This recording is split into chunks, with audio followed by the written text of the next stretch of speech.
नमस्कार मित्रों, मैं आनंद रेग्मी आप सभी का मुहूर्त चिंतामणि की इस कक्षा में स्वागत करता हूं। इससे पूर्व में हम लोगों ने नक्षत्र प्रकरण के 20 श्लोकों का अध्ययन किया है। आइए 21वें श्लोक से प्रारंभ करते हैं। संधार्याः कुन्तवर्मेश्वसनसर कृपाणाशिपुत्रो विरक्ते शुक्रे ज्यार्केऽन्यमैत्र ध्रुवलघुसहितादित्यशाक्तद्विदेवे स्युर्लग्ने स्थिराख्ये शशिनि च शुभदृष्टे शुभैः केन्द्रगैः स्याद् भोगः शय्यासनादिर्ध्रुवमृदुलघु हर्यन्तकादित्येष्टः। इस श्लोक में दो योगों को बताया गया है। एक तो भाला हो गया, कवच हो गया, बाण, छुरी इत्यादि धारण करने का मुहूर्त, और एक शय्या, आसन इत्यादि को भोग करने का मुहूर्त। ये दो चीजें यहाँ पर बताई गई है। संधार्याः धार्याः सत, इन चीजों को धारण करना क्या होता है? शुभ होता है। क्या क्या चीजें? तो कुंत, कुंत अर्थात भाला, भाला को, वर्म यानी कवच हो गया, ईश्वसन, ईश्वसन मतलब बाण, शर, शर जो बाण में लगने वाला जो तीर है वहां, उसके रूप में यहाँ पर लिया गया है। कृपाण तलवार, और अशिपुत्री मतलब छुरी। इतनी चीजें, कुंत भाला, वर्म कवच, ईश्वसन बाण, सर तीर, कृपाण तलवार और अशिपुत्री छुरी, इनको धार्याः धारण करना शुभ होता है। कब शुभ होता है? तो विरिक्ता, रिक्ता तिथि को छोड़ करके। तो रिक्ता तिथियां कौन कौन सी थी? चतुर्थी, नवमी, चतुर्दशी, इन तिथियों को छोड़ना है। उसके बाद शुक्रे ज्यार के नी, शुक्रवार के दिन में, इज्य अर्थात बृहस्पतिवार के दिन में, और अर्क रविवार, अन्ही, अन्ही से दिन लिया जाएगा। तो शुक्र अन्नी, इज्य अन्नी और अर्क अन्नी, यानी कि शुक्रवार के दिन में, बृहस्पतिवार के दिन में और रविवार के दिन में। और कौन से नक्षत्र होने चाहिए? तो मैत्र, मैत्र संज्ञक नक्षत्र होने चाहिए। मृगांत चित्रा, मित्ररक्षण, मृदु मैत्रम, भृगुस्तथा। मृगशिरा हो गया, रेवती हो गया, चित्रा और अनुराधा, ये नक्षत्र होने चाहिए। इसके साथ ध्रुव संज्ञक नक्षत्र उत्तरात्रय, रोहिणी, तीनों उत्तरा है और रोहिणी नक्षत्र। और उसके बाद लघु संज्ञक, लघु संज्ञक यानी कि हस्ताश्व पुष्य अभिजीत, क्षिप्रम लघु गुरुस्तथा, हस्त अश्विनी पुष्य अभिजीत, ये जो है वह लघु संज्ञक नक्षत्र कहलाते हैं। ये नक्षत्र होने चाहिए। और साथ में अदिति, अदिति यानी कि पुनर्वसु नक्षत्र, शाक्र ज्येष्ठा नक्षत्र और द्विदेव यानी कि विशाखा नक्षत्र, इनमें से कोई नक्षत्र होना चाहिए। तो मैत्र, मैत्र संज्ञक नक्षत्र, ध्रुव संज्ञक नक्षत्र, लघु संज्ञक नक्षत्र, इनके साथ में अदिति यानी कि पुनर्वसु नक्षत्र, शाक्र ज्येष्ठा नक्षत्र और द्विदेव विशाखा नक्षत्र। और लग्ने ही स्थिराख्ये शशिनी च शुभ दृष्टि शुभैः केंद्र गई ही स्यात्। लग्ने ही स्थिराख्ये, तो इसके बाद जो होना चाहिए वह स्थिराख्ये लग्ने, स्थिर राशि का क्या हो? लग्न हो। स्थिर राशि का क्या हो? लग्न हो। तो स्थिर राशियां कौन सी है? तो 2, 5, 8, 11, अर्थात वृष राशि, सिंह राशि, वृश्चिक राशि और कुंभ राशि, इनमें से किसी भी राशि का क्या हो? लग्न हो। और वहां पर शशिनी, चंद्रमा बैठा हुआ हो लग्न में, और उसके ऊपर शुभ दृष्टि, शुभ ग्रहों की दृष्टि पड़ रही हो। लग्ने ही स्थिराख्ये, लग्न में स्थिर संज्ञक राशियां हो, उसी में शशिनी चंद्रमा बैठा हुआ हो, और शुभ दृष्टि, शुभ ग्रहों की दृष्टि चंद्रमा के ऊपर पड़ रही हो। और सुबह ही केंद्र गई ही, केंद्र गई ही सुबह ही, शुभ ग्रह जो है वह गुरुश्चंद्र बुध शुक्र, ये जो शुभ ग्रह है वह केंद्र गई ही, केंद्र में गए हुए हों, 1, 4, 7, 10 इन भावों में गए हुए हों। तो ऐसे समय में कुंत वर्मे वर्म ईश्वसन सर कृपाण असिपुत्र्या, असिपुत्री धार्या सत, इनको धारण करना क्या होता है? शुभ होता है। तो इस प्रकार से इसको जानना चाहिए। उसके बाद शय्यासनादेह भोगः, शय्या जो बेड होता है, खटिया चारपाई जो बनाते हैं, वो हो गया। और आसन, आसन यानी कि जिसपे आप बैठते हैं, कुर्सी भी इसमें आ जाएगा, चटाई वटाई, आसन सब इसमें आ जाएगा। तो इन चीजों को भोग है, यानी कि पहली बार अगर आप भोग कर रहे हैं, पहली बार आपको इसको यूज में ला रहे हैं, तो कौन से समय में यूज करना शुरू करना चाहिए? तो उसके लिए कहा है कि ध्रुव अर्थात उत्तरात्रय, रोहिणी, मृदु, मृदु संज्ञक नक्षत्र, मृगशीरा, रेवती, चित्रा और अनुराधा। उसके बाद लघु संज्ञक नक्षत्र हस्त, अश्विनी, पुष्य और अभिजीत। और हरि, हरि यानी कि श्रवण नक्षत्र। क्यों? क्योंकि श्रवण नक्षत्र के जो स्वामी है वह कौन है? विष्णु है। तो हरि। और अंतक अर्थात यमराज। तो यमराज जो है वह भरणी नक्षत्र के स्वामी है। तो भरणी नक्षत्र और अदिति यानी कि पुनर्वसु नक्षत्र, इन नक्षत्रों में सय्यासनादेह भोग, सय्यासनादि का क्या करना चाहिए? भोग करना प्रारंभ करना चाहिए। यानी कि पहली बार अगर आप यूज कर रहे हैं तो ध्रुव संज्ञक नक्षत्रों में, मृदु संज्ञक नक्षत्रों में, लघु संज्ञक नक्षत्रों में, हरि श्रवण नक्षत्र में और अंतक भरणी नक्षत्र में और अदिति पुनर्वसु नक्षत्रों में सय्यासनादेह भोग इष्ट, सय्यासनादेह भोग शुभ, इष्ट अर्थात सुबह शुभ होता है, ऐसा जानना चाहिए। आगे देखते हैं। अब नक्षत्रों की अंध मंद मध्य और स्वच्छ अथवा सुलोचन संज्ञा यहाँ पर बताई गई है। आप अन्य अन्य ग्रंथों में क्या होता है कि वहां पर एक एक नक्षत्र के हिसाब से वहां पर गिनना बताया जाता है, लेकिन यहाँ पर मुहूर्त चिंतामणि में डायरेक्टली ही कौन कौन से नक्षत्र अंध में आते हैं, कौन कौन से नक्षत्र मंद में आते हैं, कौन कौन से नक्षत्र मध्य में आते हैं और कौन से नक्षत्र सुलोचन में आते हैं, वह यहाँ पर डायरेक्टली बता दिया गया है। और जो अलग अलग किया जाता है उसको भी मैं आपको आगे बताऊंगा। अंदाक्षम वसुपुष्य धात्री जलभ द्विषार्य मान्त्याभिदम मंदाक्षम रवि विश्वमित्र जलपाश्लेषाश्वि चांद्रम भवेद मध्याक्षम शिव पित्र जैक चरण त्वाष्ट्रेन्द्र विध्यंतकम स्वक्षम स्वात्यदिति स्रवो दहनभा हिरबुद्न्य रक्षो भगम। यहाँ पर ये ध को काट करके यहाँ पर द्विष है, तो यहाँ पर व हो जाएगा। ठीक। अंधाक्षम अर्थात अंध संज्ञक जो नक्षत्र है वह कौन से हैं?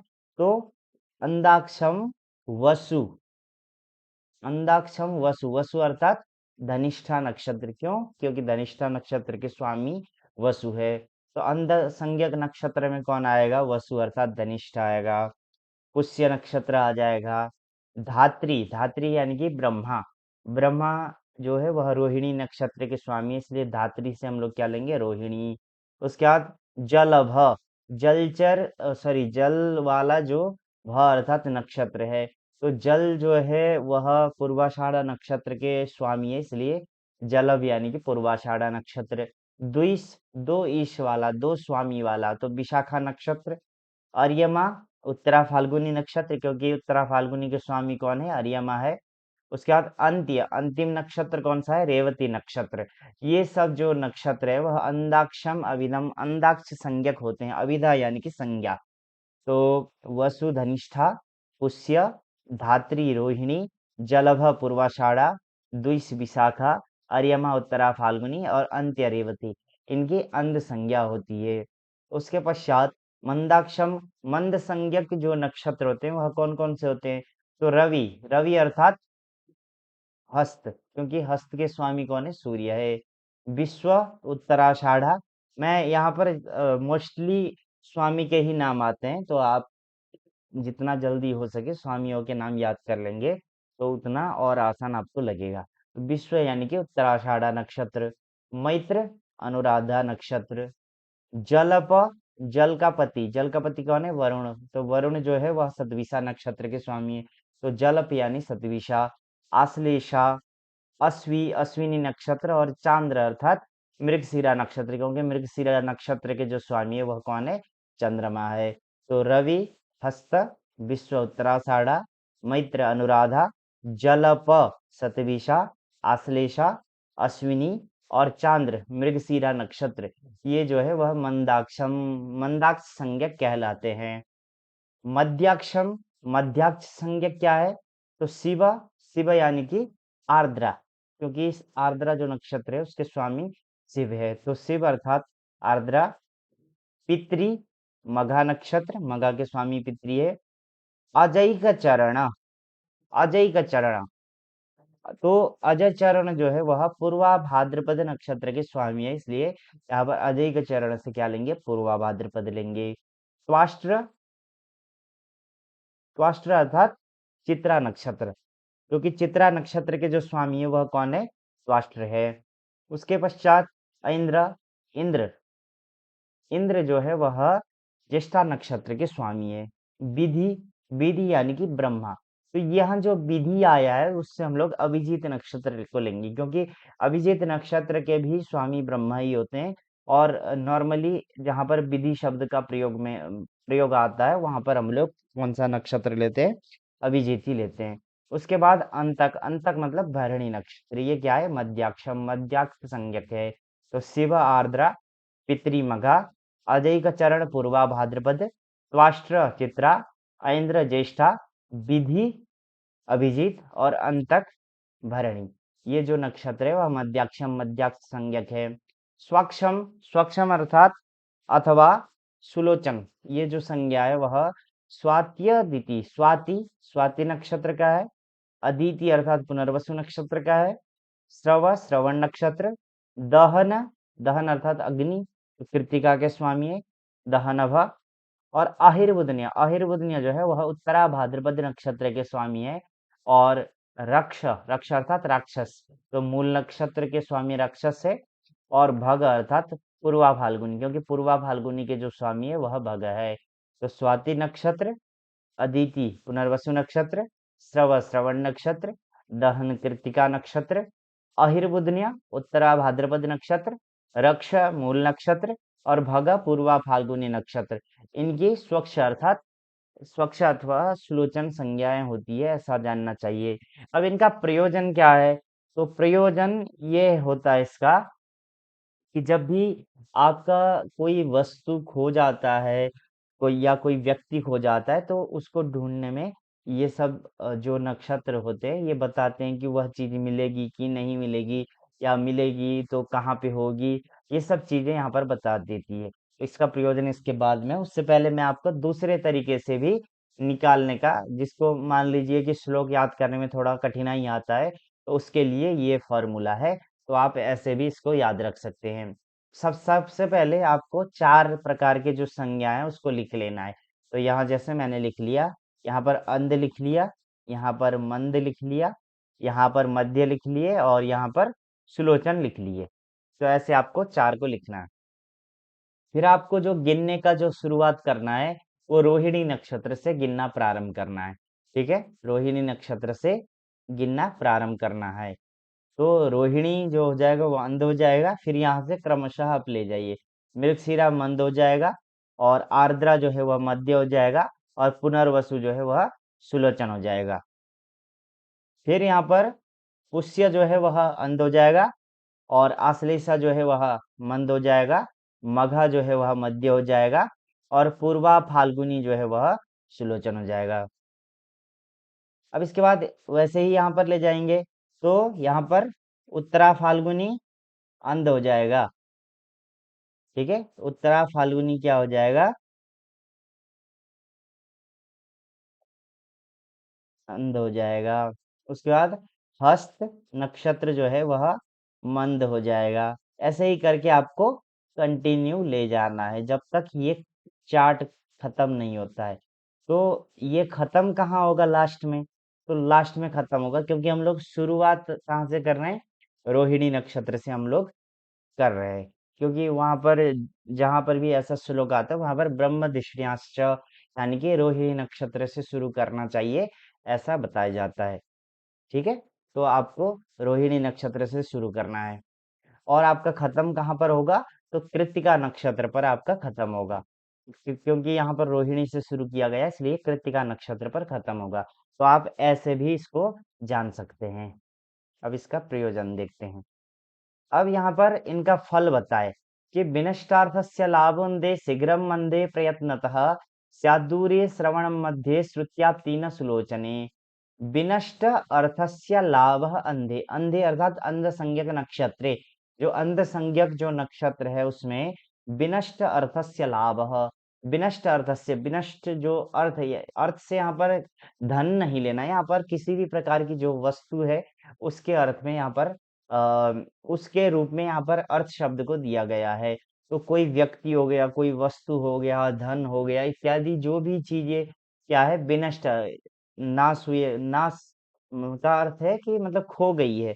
ऐसे में तो अगर अंधे, अंध संज्ञक नक्षत्र में खोया हुआ है तो क्या होगा? लाभ, लाभ होगा, और मतलब मिल जाएगा। और शीघ्रम मंदे प्रयत्नतः, मंदे मंद संज्ञक नक्षत्र में अगर कोई वस्तु या व्यक्ति खोया हुआ है तो शीघ्रम प्रयत्नतः, प्रयत्नतः शीघ्रम, अगर जातक प्रयत्न करेगा तो प्रयत्नतः, प्रयत्न से शीघ्रम, शीघ्र ही इसकी प्राप्ति हो जाएगी। मतलब मेहनत करेंगे, ढूंढेंगे तो मिलेगा, नहीं ढूंढेंगे तो नहीं मिलेगा। और स्याद्दूरे श्रवणम मध्य, मध्य मध्य संज्ञक जो नक्षत्र है उसमें दूरे श्रवणम स्यात्, ऐसा पता चलता है कि कहीं पे है, मतलब दूरे श्रवणम, बहुत दूर में सुनने में आता है कि वहां पर ऐसा सामान है, यहाँ पे गया हुआ है ना। और श्रुत्याप्ति न सुलोचने, सुलोचने, सुलोचन संज्ञक जो नक्षत्र है उसमें न श्रुति न आपति, न ही सुनाई देता है और न ही आपति, न ही प्राप्ति होती है। तो न श्रुति, न श्रवण होगा, और न आपति, न ही प्राप्ति होगी, यानी कि सुलोचन में दोनों नहीं पता चलेगा कि आपका सामान कहाँ गया, ये भी नहीं पता चलेगा, और मिलेगा तो है ही नहीं। जैसे एक हम लोग एग्जाम्पल ले लेते हैं, तो क्या कहा कि विनष्टार्थ से लाभ अंधे, मान लीजिए जिस दिन आपका सामान चोरी हुआ है उस दिन रोहिणी नक्षत्र था, है ना। तो रोहिणी नक्षत्र आ जाता है अंध संज्ञक में, तो क्या कहा, विनष्ट अर्थस्य लाभ अंधे, अंध में है तो ये सामान मिल जाएगा। अगर वहीं किसी का सामान मृगशिरा नक्षत्र को खो जाए तो मंदे शीघ्रम प्रयत्नतः, प्रयत्नतः शीघ्रम, अगर प्रयत्न करेगा तो शीघ्र ही मिल जाएगा। अगर आर्द्रा अर्थात मध्य संज्ञक नक्षत्र में होगा तो दूरे श्रवणम स्यात्, दूर में कहीं पर गया हुआ है ऐसा सुनाई देगा। और सुलोचन पुनर्वसु नक्षत्र में हो जाएगा तो सुलोचन संज्ञक हो जाएगा, तो न श्रुति न आपति, न ही सुनाई देगा और न ही प्राप्त होगा। तो इस प्रकार से इसको जानना चाहिए, और इसी को देख के ही बताना चाहिए कि सामान कहाँ गया है, मिलेगा या नहीं मिलेगा, इन सब चीजों को इसी से बताया जाता है। तो ये काफी इम्पोर्टेंट श्लोक है। अब देखते हैं धन प्रयोग, जो मुहूर्त है वह, तीक्ष्ण मिश्र ध्रुवोग्रैर्यद् द्रव्यम दत्तम निवेशितम प्रयुक्तम च विनष्टम च विष्टयाम पाते न चाप्यते। अब आपको इसको ध्यान में रखना है, अगर आप कहीं इन्वेस्ट करते हैं अथवा किसी को कर्जा देते हैं या आपका धन खो जाता है ना, तो इन सब चीजों में ये इसको ध्यान रखना है। मोस्टली जब आप किसी को कर्जा दे रहे हैं या कहीं पर निवेश कर रहे हैं तो ऐसे समय में तो बिल्कुल ध्यान रखना चाहिए।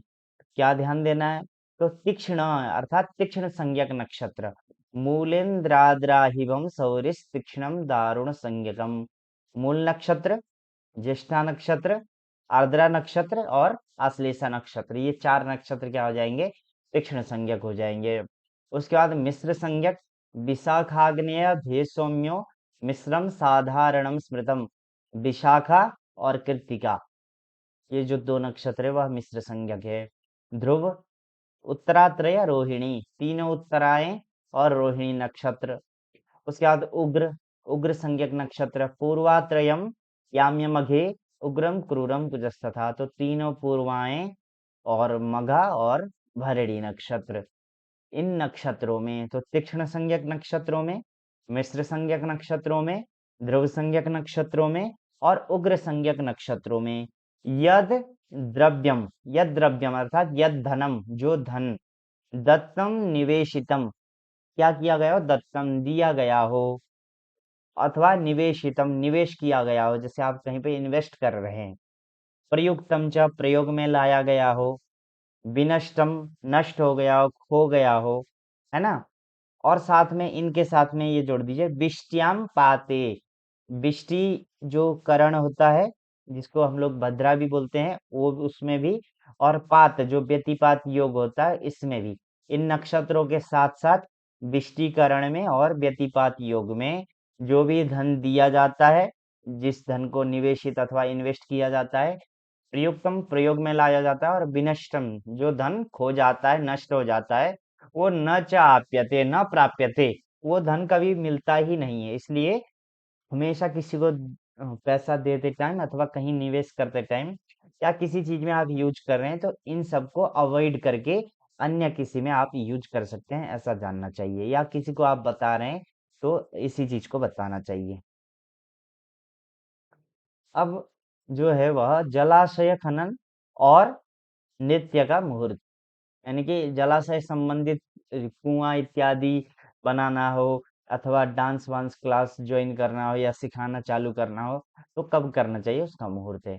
मित्रार्क ध्रुव वासवाम्बुपमघा तोयान्त्य पुष्येन्दुभिः पापैर्हीन बलैस्तनौ सुरगुरौ गेवा भृगौ खे विधौ आपे सर्वजलाशयस्य खननं व्यम्भो मगैः सेन्द्रवैस् तैर्नित्यं हिबुके शुभैस्तनुगृहे गेब्जे ज्ञरासौ शुभम।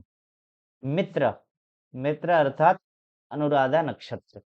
मित्र मतलब अनुराधा नक्षत्र। उसके बाद अर्क, अर्क मतलब हस्त नक्षत्र। मित्र, अनुराधा, अर्क, हस्त नक्षत्र। ध्रुव, उत्तरात्रय रोहिणी, वासव, धनिष्ठा नक्षत्र। अंबुप, अंबुपति अर्थात जल का पति कौन है, वरुण, तो सतविशा नक्षत्र। मघा नक्षत्र। तोय, तोय अर्थात जल, तो जल किसके स्वामी है, पूर्वाषाढ़ा नक्षत्र के स्वामी है, तो तोय मतलब पूर्वाषाढ़ा। अंत्य, अंत्य मतलब रेवती नक्षत्र अंतिम होने की वजह से। पुष्य नक्षत्र। और इंदु, इंदु यानी कि मृगशिरा नक्षत्र। तो मित्र अनुराधा नक्षत्र, अर्क हस्त नक्षत्र, ध्रुव उत्तरात्रय रोहिणी, वासव धनिष्ठा, अंबुप सतविशा, मघा तोय पूर्वाषाढ़ा, अंत्य रेवती, पुष्य और इंदु मृगशिरा, इन नक्षत्रों में पापैहि हीन बलैस्, पापैहि अर्थात पाप ग्रही, जो पाप ग्रह है वह कैसे हो, हीन बलैहि बल से हीन हो, यानी कि बलहीन हो। जो जितने भी पाप ग्रह है, चाहे वो सूर्य हो, मंगल हो, शनि हो, ठीक है, ये मोस्टली तीन ही लिए जाते हैं, राहु केतु को भी बाद में लेने लगे, लेकिन कुछ कुछ आचार्यों ने राहु केतु को नहीं लिया है। तो पाप ही जो पाप ग्रह है वह हीन बल ही, और पाप ग्रहों के साथ में बैठे हुए बुध को भी पाप में लिया जाता है, और साथ में जो क्षीण चंद्रमा है उसको भी पाप में लिया जाता है। तो पाप ही हीन बल ही, जो पाप ग्रह है वह कैसे हो, हीन बल ही अपने बल से हीन हो। और तनौ सुरगुरौ गेवा, तनौ लग्न में कौन हो, सुरगुरु, या तो बृहस्पति हो लग्न में, अथवा ज्ञ अर्थात बुध हो, या तो लग्न में बृहस्पति हो या लग्न में बुध हो। और भृगौ खे, खे भृगौ, खे अर्थात दशम भावे, दशम भाव में कौन हो, भृगु अर्थात शुक्र हो। और विधौ आपे, विधु चंद्रमा जो है वह आपे जलचर राशि के नवमांश में हो। तो जलचर राशि कौन कौन सी होती है, तो कर्क राशि, मकर राशि का उत्तरार्ध, यानी कि मकर राशि का जो 16 अंश से लेकर 30 अंश तक का भाग, और मीन राशि, ये जो राशियां होती है यह जलचर राशियों में इनकी गणना होती है। तो विधव जो चंद्रमा है वह आप पे जलचर राशि के मतलब जलचर राशि में हो। और तो ऐसे समय में सर्व जलाशय से खननम, सभी प्रकार के जलाशयों का खनन करना शुभ होता है, यानी कि कुआं तालाब बावली इत्यादि जो भी चीजें बनाना हो आपको, आजकल जो घर में जो जल से संबंधित जो खुदाई उदाई करके पानी वानी लाना है, ये सब चीजें भी आप इसमें कर सकते हैं।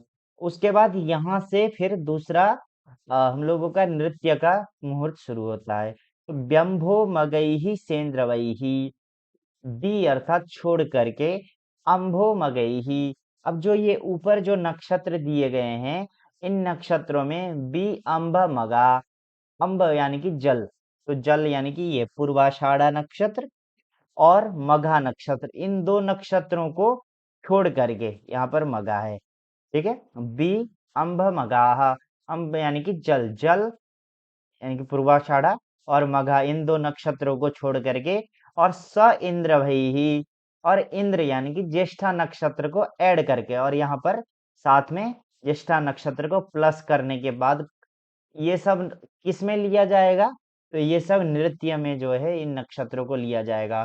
तो कैसे, तो मित्र संज्ञक नक्षत्र ले लेंगे, हस्त ले लेंगे, ध्रुव उत्तरात्रय रोहिणी ले लेंगे, वासव धनिष्ठा ले लेंगे, अम्बुप सतविसा ले लेंगे, मघा को छोड़ देंगे, तोया को छोड़ देंगे, अंत्य रेवती को ले लेंगे, पुष्य को ले लेंगे, और इंदु मृगशिरा को ले लेंगे, और साथ में यहाँ पर ज्येष्ठा नक्षत्र को भी जोड़ लेंगे। तो ये नक्षत्र होने चाहिए जब आप नृत्य प्रारंभ करना चाहते हैं। और साथ में क्या होना चाहिए, तो हिबु के शुभई ही, शुभई ही हिबु के, शुभ ग्रह जो है वह हिबु के यानी कि चतुर्थ भाव में शुभ ग्रह गए हुए हों।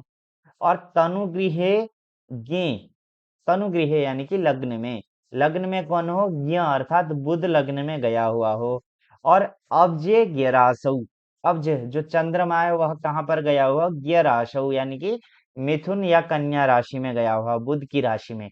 मिथुन और कन्या राशि का जो स्वामी होता है वह बुध होता है।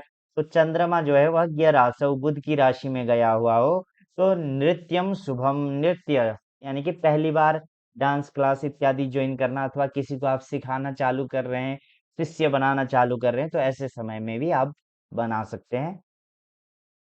तो यहाँ आज के लिए हम लोग इतना ही करेंगे। फिर आप लोगों से अगली कक्षा में मिलेंगे। तब तक के लिए आप लोग अपना ध्यान रखें। जय श्री राम।